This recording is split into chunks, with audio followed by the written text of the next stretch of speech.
اب یہاں پر میں ایک بات بڑی علمی اور قابل غور جو ہے وہ بات کرنے لگا ہوں، اور بڑا ایک پوائنٹ ہے، نقطہ ہے، اگر آپ توجہ سے اس کو سماعت کریں گے تو آپ کو اس کی سمجھ آئے گی۔ حدیث مبارکہ ہے، میرے آقا کریم علیہ الصلوۃ والسلام نے فرمایا،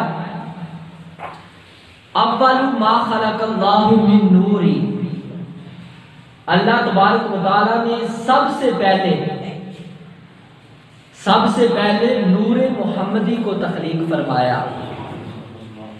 سب سے پہلے میرے نور کو، نبی پاک فرما رہے ہیں، سب سے پہلے میرے نور کو اللہ نے پیدا فرمایا۔ سب سے پہلے مشیت کے انوار سے نقش روح محمد بنایا گیا۔ سب سے پہلے مشیت کے انوار سے نقش روح محمد بنایا گیا، پھر اسی نور سے لے کر کچھ روشنی بزم کون جہاں سجایا گیا۔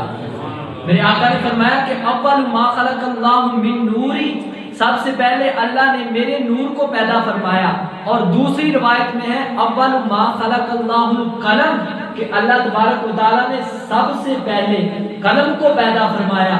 اور تیسری روایت میں ہے فرمایا کہ اول ما خلق اللہ اللوح، کہ اللہ تبارک و تعالیٰ نے سب سے پہلے لوح کو پیدا فرمایا۔ اب لوح کو پیدا فرمایا، اور ایک میں ہے قلم میں، اور ایک میں ہے میرے آقا نے فرمایا کہ میرے نور کو پیدا فرمایا۔ اور اسی حدیث کا آگے جملہ ہے کہ اللہ رب العزت نے جس وقت قلم کو پیدا فرمایا تو فرمایا کہ اے قلم لکھ، تو قلم نے کہا کہ ماذا اکتب، میرے مالک و مولا میں کیا لکھوں؟ تو اللہ تبارک و تعالیٰ نے فرمایا اکتب ما کان و ما یکون، اے قلم جو ہو چکا ہے اور جو ہوگا قیامت تک وہ سب کچھ لکھ دے۔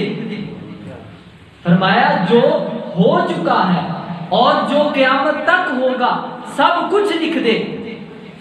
اور یہاں پہ عرض کرنا چاہتا ہوں، اللہ نے فرمایا کہ ما کانا و ما یکون، اے قلم جو ہو چکا ہے اور جو ہوگا وہ سب کچھ لکھ دے۔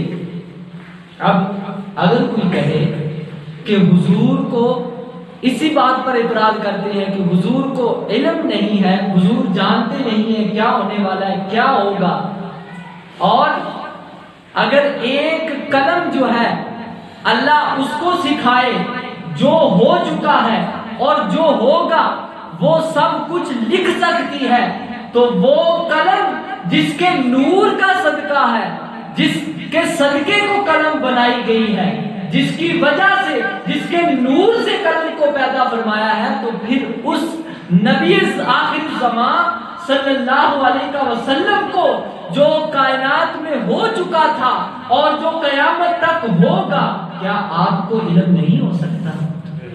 تو ضرور آپ کو جو ہو چکا ہے اس کا بھی علم ہے، اور جو قیامت تک ہونا ہے اس کا بھی علم ہے، بلکہ میرے آقا نے تو جو قیامت کے بعد ہونا ہے اس کی بھی بشارتیں عطا فرما دی تھی۔ اب یہاں پر جو ہے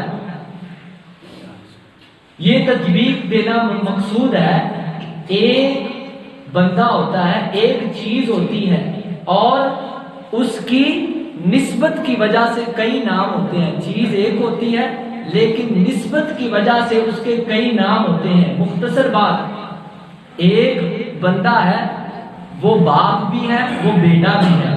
اپنے بچے کی وجہ سے وہ باپ ہے، اپنے باپ کی وجہ سے وہ بیٹا ہے، وہ چچا بھی ہے، وہ دادا بھی ہے۔ بندہ ایک ہے لیکن نسبت کی وجہ سے اب اس کے نام علیحدہ علیحدہ ہے، کہیں اس کو دادا کہا جاتا ہے، کہیں اس کو چاچا کہا جاتا ہے، اور کہیں پر اس کو باپ کہا جاتا ہے، لیکن بندہ ایک ہے۔ فرمایا کہ ایسے ہی اب خالق کائنات نے قلم کو پیدا فرمایا، تو قلم کا کام کیا ہے؟ قلم کا کام یہ ہے کہ لکھنا اور ایک چیز کو منتقل کرنا آگے، ایک چیز کو حاصل کر کے اسے آگے منتقل کرنا، یہ قلم کا کام ہے۔ اور فرمایا کہ اسی وجہ سے اسے قلم کہا جاتا ہے۔ اور لوح جو ہے، تختی جس پر لکھا جاتا ہے، وہ اپنے اندر لکھے ہوئے کو سمیٹ لیتی ہے، سمو لیتی ہے، اسی وجہ سے اس کو قلم کہا جاتا ہے، اور فرمایا کہ اسے اپنے اندر سمیٹنے کی وجہ سے قلم کہا گیا۔